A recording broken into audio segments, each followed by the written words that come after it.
Radio Rahim here with the man who needs no introduction at this point. Bob Arum, you have brought yet another Olympian to the Beverly Hills Hotel to announce a signing. First of all, can you just talk to me about how this came about and what you have planned for this fight in the future?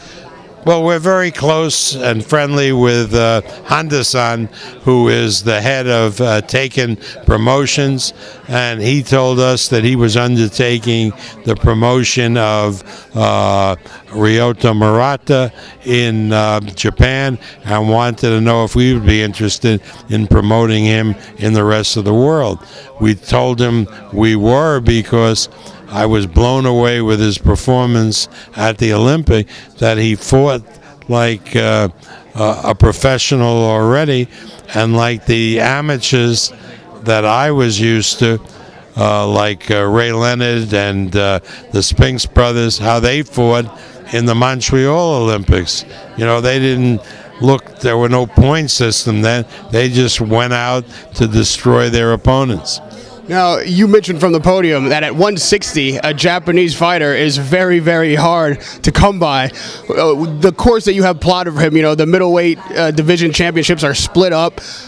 Talk to me about maybe the course that you see, the path to a title for him. Well, you're absolutely right. I don't know of any Japanese fighter who was a world class that was as big as middleweight, and certainly there hadn't been any in the Olympics.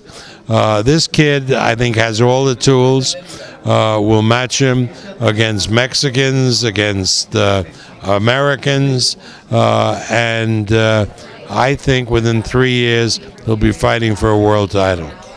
Top Rank is definitely taking the lead on going international boxing. Obviously, it's always been an international sport, but you seem to be in the forefront of taking it to other countries, American fighters there, you know, foreign fighters here, putting on big shows. You may have, unknowingly or knowingly, created a little rivalry in your own camp. You've got a Chinese gold medalist and now a Japanese gold medalist. Is there any in-house, you know, positive competition there? Do you think these guys are going to compete to see who can get a belt first?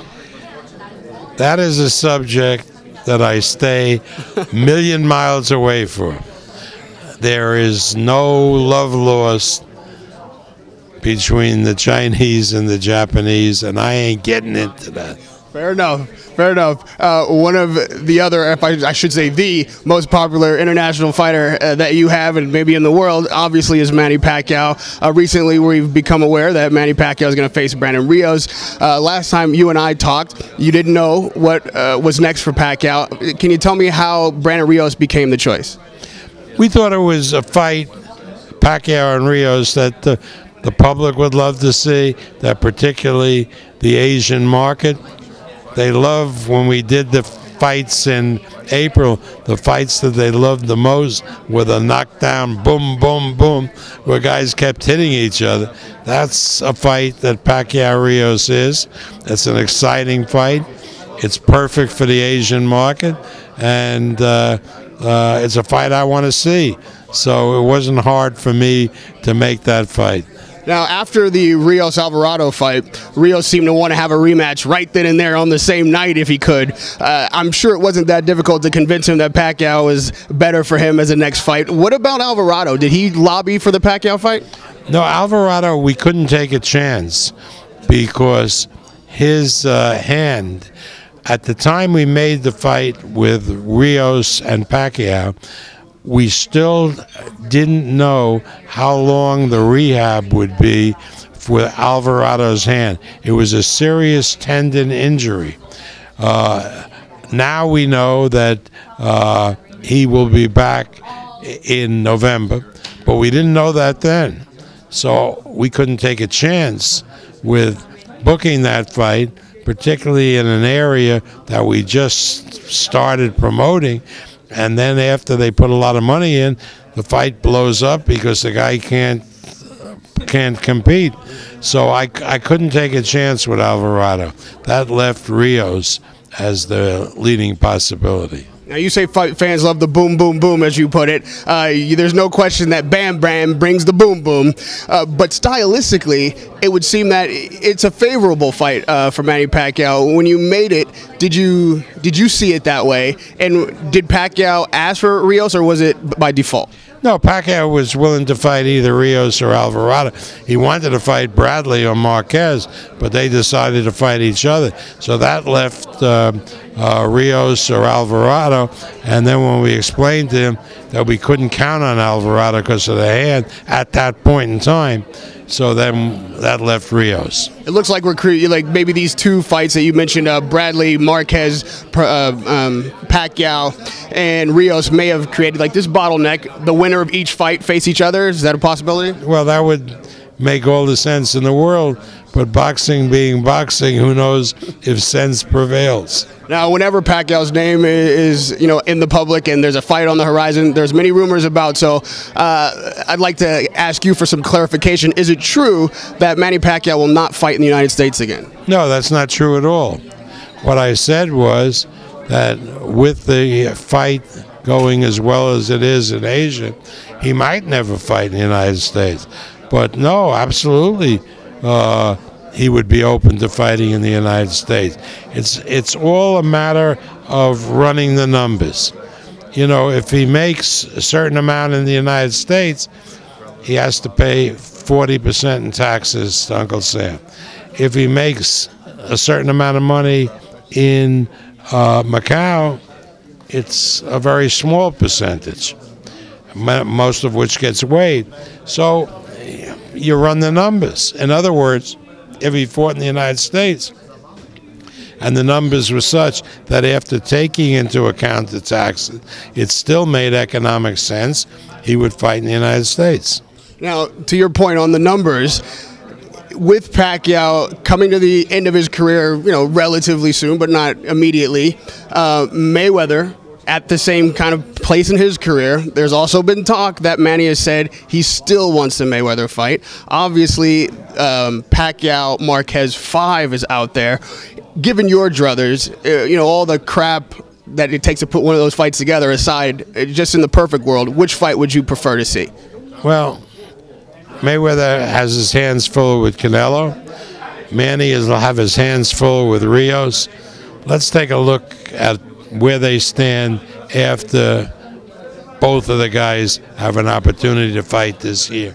It's silly to start talking about the future. Though, your preference. I have no preference now.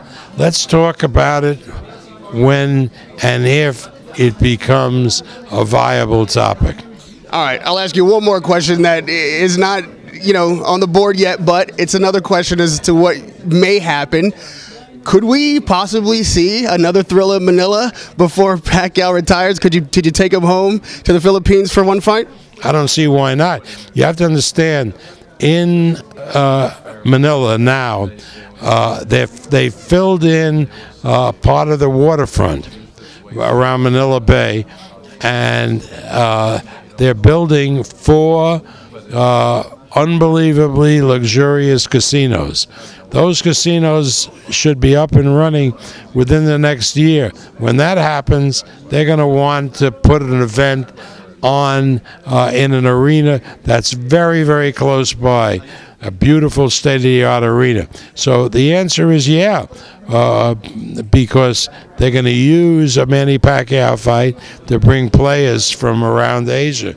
So I expect that we'll have another thriller in Manila. And turning your attention to one more Filipino superstar that you have in your stable, with the Rigondeaux fight, it was a huge upset to most boxing fans, although not all. Some did think that Rigondeaux had a better shot than most. But Nonito Donaire not performing up to what most people expected him to deliver. First of all, were you surprised at Rigondeaux's performance? And secondly, do you think a rematch is in order? Well, a rematch is in order. I don't know if it's going to happen right away, but eventually we'll do a rematch, yeah. And I thought that Donaire's performance left a lot to be desired. I think he was not focusing as much as he should on the fight. I think it might be different if they fought again. Rodrigo fought an excellent fight. And lastly, you did mention, the focus on the fight. I'm going to take you back to Pacquiao just for one question. Freddie Roach is on record several times saying that camp in the Philippines is not as focused as camp in Hollywood. You've mentioned that Pacquiao intends to train in the Philippines for this fight and then maybe just a week or two in Macau. Are you at all concerned about his focus in the Philippines and the camp that may be produced there? Well, he's been training in the Philippines when he trains there in a mountain area. And it's a resort area. They don't let him alone. When he's training this time, it'll be in Gensan where he lives, and the local people give him a lot more space because they're more used to him. Have you spoken to Nonito Donaire since the surgery, and has he expressed to you what he'd like to do next? Well, I haven't talked to him in depth, no. We'll be doing that in the next week or so. Bob, thanks for the time. Congratulations on a great signing. Radio Rahim with Bob Arum.